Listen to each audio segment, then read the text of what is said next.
Fala rapaziada, aqui é Cícero Trum e hoje a gente vai fazer uma análise e também comentar sobre o grupo A do Super Mundial de Clubes, o grupo do Palmeiras, que também vai encarar aí o Porto, o Al Ahly do Egito e também o Inter Miami, o time do Messi. É um grupo que mistura aí times tradicionais com times aí de talento emergente. Naturalmente, pegando aí pela história dos times, o Porto sai como o favorito. Larga já na frente pela tradição que tem. É um time já bicampeão da Liga dos Campeões, é um time campeão mundial, é o segundo maior campeão português, tem uma tradição enorme, não só na Europa, também no mundo conhecido, né, mundialmente, e também uma história riquíssima no futebol. Porém, o Porto não vive lá os seus melhores momentos, né? Há pouco tempo estava dominando aí o futebol português, mas agora a gente vê o Sporting e o Benfica um pouco à frente. Tanto é que o Porto há algum tempo já não chega até a Liga dos Campeões. Estava na Liga Europa essa temporada e foi eliminado aí nos playoffs pela Roma. Também no Campeonato Português briga no máximo aí por uma Liga Europa, já não briga nem pela Champions League e muito menos pelo título, vendo aí seus rivais disputar então aí a briga por esse título. E traz aí essa temporada uma equipe muito jovem, com uma média de idade baixa, aí numa faixa de uns 25 anos. Muitas apostas aí, tanto jogadores portugueses, já que o Porto tem uma base muito forte, mas também contratou muitos argentinos e também brasileiros, como sempre. Tanto é que até o treinador da equipe é uma aposta. O argentino Martin Anselmi, que era auxiliar do Miguel Ángel Ramírez, que foi até treinador do Inter um tempo atrás. E o Anselmi fez um grande trabalho no Independiente Del Valle, quando foi campeão da Sul-Americana em cima do São Paulo. Depois também foi muito bem no Cruz Azul do México. Ele implementou aí uma formação 3-4-3, com variações para 3-5-2, buscando um maior controle do meio de campo e flexibilidade ofensiva. A equipe prioriza a posse de bola e a construção de jogadas desde a defesa, utilizando os alas para ampliar o campo e criar oportunidades de ataque. O Porto adota uma abordagem de pressão alta para recuperar rapidamente a posse de bola e iniciar contra-ataques velozes. A transição defensiva é organizada com os zagueiros centrais, cobrindo os espaços deixados pelos alas, que são bem avançados. Então, citando aí os pontos fortes desse time do Porto, em primeiro lugar eu coloco aí a flexibilidade tática. É um time que se adequa ao adversário, né? Durante o jogo ele vai reconhecendo as situações e vai se adequando da forma que o adversário joga, de uma forma que se adapta às situações que o jogo apresenta. O segundo ponto que eu cito aí é o Samuel Guerrero, um atacante que tem sido o principal artilheiro da equipe, fez muitos gols na liga, destaca-se pela presença física e a finalização precisa. É um centroavante de referência, ele tem 1,93 m, muito jovem ainda, é um espanhol. Na verdade ele tem descendência nigeriana, mas nasceu na Espanha e já até foi convocado para a seleção da Espanha e vem mostrando aí um grande poder de finalização, principalmente nas bolas aéreas, é claro. E ainda tem o Diego Costa, que é o goleiro titular da seleção portuguesa, capitão desse time, dispensa apresentações, ao meu ver, hoje está entre os top 10 goleiros aí do mundo. E já como pontos fracos eu cito aí a eficiência ofensiva. É um time que cria muitas oportunidades, tem muito a posse de bola, geralmente controla o jogo, mas desperdiça muitas oportunidades e também tem dificuldade em chegar até a área para finalizar. Fica muito no passe, mas acaba não tendo tanta objetividade ofensiva. E a consistência defensiva desse time também é um problema. Apesar de ter bons jogadores aí individuais na defesa, eles juntos não conseguem mostrar um entrosamento muito bom e acabam tendo muitos problemas de posicionamento e sofrendo muitos gols consequentemente. E agora vamos falar sobre o Al Ahly, que é o Real Madrid, da África, porque é o time que domina lá. Na verdade, ele tem até uma diferença maior entre os outros times do que o Real Madrid tem para os times europeus. É o maior campeão da Liga dos Campeões da África, disparado, tem muitos títulos, se eu não me engano são 12. E se já domina no continente, imagina então dentro do Egito. É amplamente o maior campeão da competição. Tem aí o suíço Marcel Koller como seu treinador, ele vem fazendo um trabalho já de longa data. Essa é a sua quarta temporada na frente do time. E como sempre vem fazendo uma temporada bem sólida, destacando-se aí por sua organização tática. Nessa temporada vem enfrentando um pouco mais de desafios aí no campeonato egípcio, mas não por ter piorado a equipe nem nada. É porque o seu adversário, o Pirâmides, está competindo de igual para igual e até é o líder do campeonato. Koller normalmente utiliza aí um esquema 4-5-1, priorizando a posse de bola e transições bem rápidas. A equipe valoriza a construção de jogadas desde a defesa, com laterais que apoiam bastante o ataque e meias que se movimentam entre linhas adversárias. Adota também uma pressão alta para recuperar essa posse de bola rapidamente, especialmente no terço final do campo. Na transição defensiva, os volantes desempenham um papel crucial na recomposição e cobertura dos espaços deixados pelas laterais, que sobem bastante. Porém, a gente tem que citar aqui que o Al-Ahly, ele joga dessa forma, controlando o jogo e com os alas bem ofensivos, né? Se arriscando um pouco mais, porque ele enfrenta ali na África e também no Egito adversários onde quase 100% dos jogos ele é o favorito. Dificilmente ele não vai ser favorito para um jogo. Então é bem mais fácil aí. Ele já sabe que ele entra sendo o time a ser temido. Contra o Porto e o Palmeiras, especialmente dentro desse grupo, ao meu ver ele fica um pouco atrás. É um time que é abaixo tecnicamente, apesar de ser muito bom.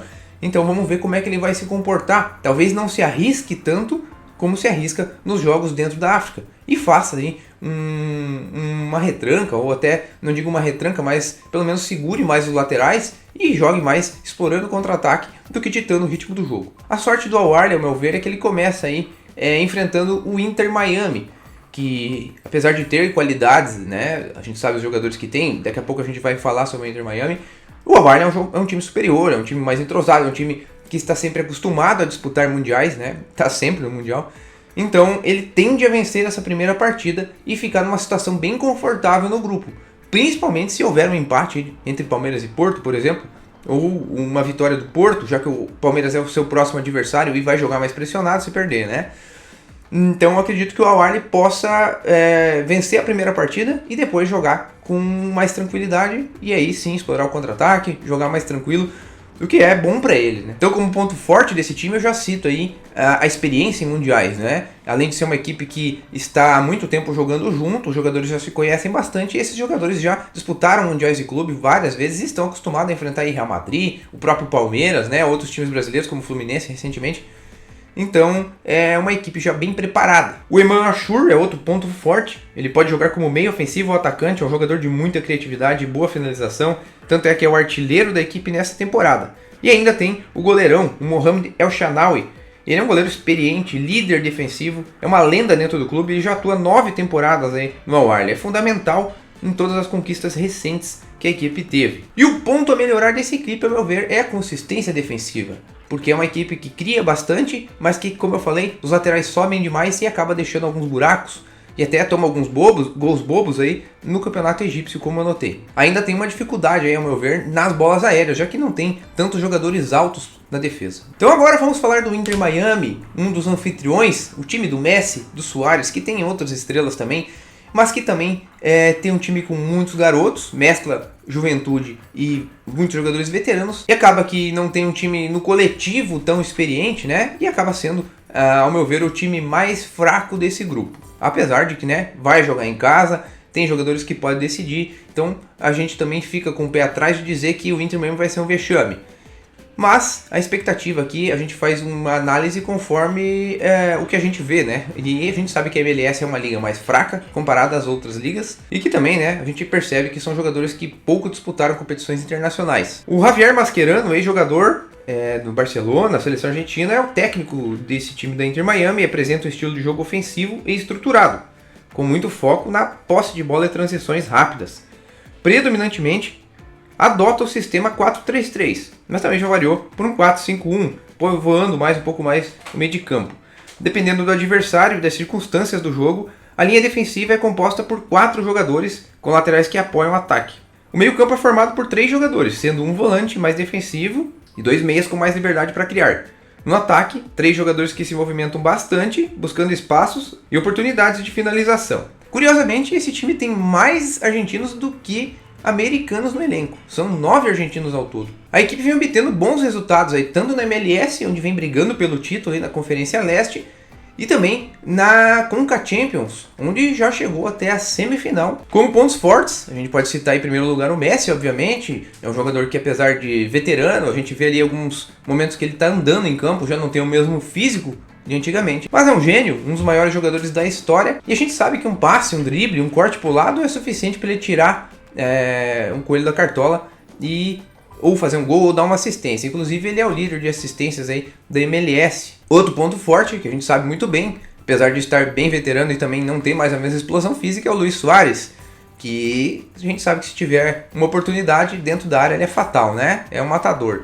E com os passes do Messi ali fica mais fácil ainda a bola chegar redondinha para ele. E também outro ponto forte é a coletividade desse time, apesar de ser, como eu citei, jogadores que são pouco conhecidos, né, em sua maioria, um ou outro ali mais conhecido, Busquets, Messi, né, o Suárez, os outros jogadores jogam pro time, né, parece que eles jogam por esses jogadores mais velhos, correm por eles. E acaba que o time tem um entrosamento muito bom. Os pontos a melhorar, o primeiro deles é a dependência do Messi e do Suárez, principalmente. Se um deles não jogar, complica, né? O time fica bem perdido. O pouco que tem de experiência internacional, como a gente citou até, está na briga ali para vencer a Conca Champions, né? A Liga dos Campeões da CONCACAF, mas enfrenta aí no máximo o time mexicano, o time canadense não enfrentou ainda clubes de todo mundo, principalmente times como Porto e Palmeiras, que são muito conhecidos e muito temidos. E por fim, a defesa frágil, né? É uma defesa que apresenta muita vulnerabilidade, toma bastante gol, sofre bastante com a saída de bola, apesar de fazer uma saída de bola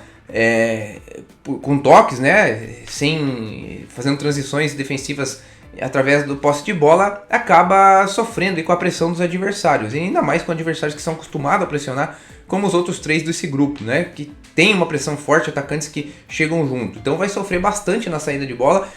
E se, por exemplo, ser pressionado e sair jogando no chutão, a bola não chega boa pro Messi, pro Suárez, e aí já começa a complicar e o time não consegue criar. Então, embora seja o azarão do grupo, a gente não pode descartar aí uma possibilidade do Inter Miami surpreender, em primeiro lugar por estar jogando em casa e segundo por ter estrelas consagradas que podem decidir o jogo a qualquer momento. E por fim, vamos citar então o Palmeiras, que é um time que a gente já conhece, um dos times a ser temidos aqui dentro tanto da Libertadores, né, na América, no cenário sul-americano como no cenário brasileiro, time que tem uma consistência notável aí, né, sob o comando do Abel Ferreira, que continua dessa forma, mesmo perdendo alguns jogadores e tendo algumas mudanças no time. Não começou o ano tão bem como de costume, penou um pouco ali no Paulistão, quase que não se classificou, depois acabou chegando até a final, ainda perdeu, mas ali era clássico, tudo poderia acontecer, e agora no Brasileirão iniciou muito bem, já assumiu a liderança e caminha aí para ser um dos favoritos à briga do título. O Palmeiras tem um problema, ao meu ver, que é a dependência do Estevão ainda, né? O Estevão é um garoto que faz a diferença nesse time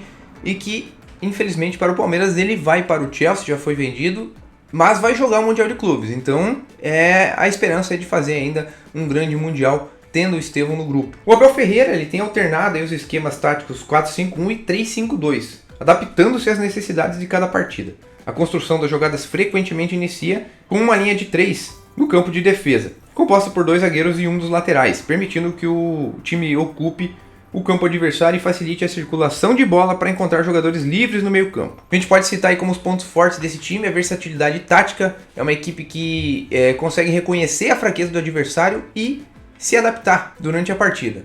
Por isso o Abel acaba alternando aí os seus sistemas, né? Muitas vezes ele coloca o Mike, por exemplo, na lateral direita durante a partida para liberar aí a lateral direita, recua um dos volantes e faz então um 3-5-2 ou um 3-4-3, liberando os laterais e atacando dessa forma. Quando o negócio está mais sob controle, ele povoa mais o meio de campo. Mas então é uma equipe que se conhece muito dentro de campo e o treinador tem um domínio total sobre esses jogadores. A mobilidade no ataque do Palmeiras também é outro ponto forte. Vem jogando poucas vezes com um centroavante e mais com jogadores que se movimentam no ataque. Então são jogadores dinâmicos que vão para a ponta esquerda, recuam, fazem uma situação de segundo atacante, fazem centroavante quando é necessário, caem na ponta direita, na ponta esquerda. Então é um time que se movimenta demais e confunde bastante a defesa adversária no ataque. E o outro ponto positivo é obviamente o Estevão, que é um jogador que decide a qualquer momento, é um craque, né? A gente sabe que esse moleque tem um futuro absurdo pela frente e não dá para deixar ele sozinho. Ponto negativo, a consistência defensiva, ao meu ver, que foi uma característica que foi se perdendo com o tempo nesse trabalho do Abel. O Abel se destacou no começo por realmente ter uma consistência muito forte defensiva, a equipe sofria pouquíssimos gols, e hoje é o contrário, a equipe faz mais gols e acaba sofrendo uma boa quantidade também. É claro que no futebol o que importa é você vencer a partida. Se você tomou 2, 3 gols desde que você faça 3 ou 4, isso é que importa. E o Palmeiras vem fazendo isso. Então, o meu prognóstico aí é de que Palmeiras e Porto são os favoritos a passar de grupo. Se eu apostasse, apostaria nos dois com certeza.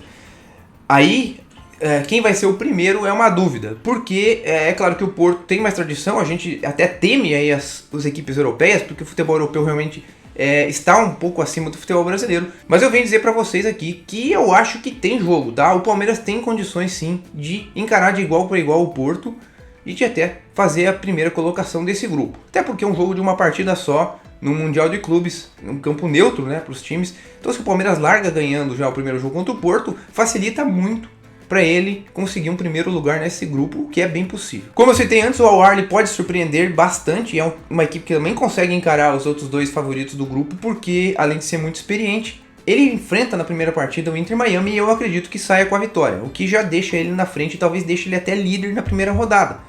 Depois ele pode jogar aí com o regulamento embaixo do braço, conseguir 2 empates, quem sabe, e aí se classificar. É uma equipe que, ao meu ver, pode sim surpreender. Enfim, é um grupo equilibrado, ao meu ver, porque não é como se fosse, por exemplo, um grupo que tivesse o Real Madrid ali para enfrentar o Inter Miami. A gente sabe que seria uma vitória, né? Um PSG, de repente, que está jogando muita bola.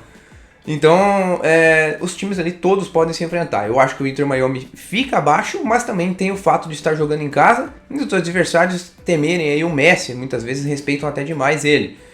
Então pode sim aparecer aí como uma surpresa, mesmo eu não acreditando nisso. Então, ao meu ver, nesse grupo, Porto e Palmeiras favoritos e Al-Ahly com possibilidade de classificação. E eu quero saber de vocês, meus amigos, o que vocês acham que vai acontecer nesse grupo A? O Palmeiras vai ser o primeiro colocado? O Palmeiras vai ficar na primeira fase, não vai passar? Quem vai ser o grande favorito aí? Quem que vai se destacar? Como é que o Messi vai se comportar diante desses times mais fortes do que o time dele? Comentem aí, eu quero saber a opinião de vocês. E se vocês gostaram desse vídeo, meus amigos, podem me ajudar, basta vocês curtirem esse vídeo aí. Também se inscrever no canal, porque eu vou fazer comentários aqui durante o Super Mundial todo, não só do grupo do Palmeiras, mas de todos os outros grupos, de todos os brasileiros. E vocês sempre vão ficar recebendo notificações dos meus vídeos. Muito obrigado pela atenção, amigos, e um abraço.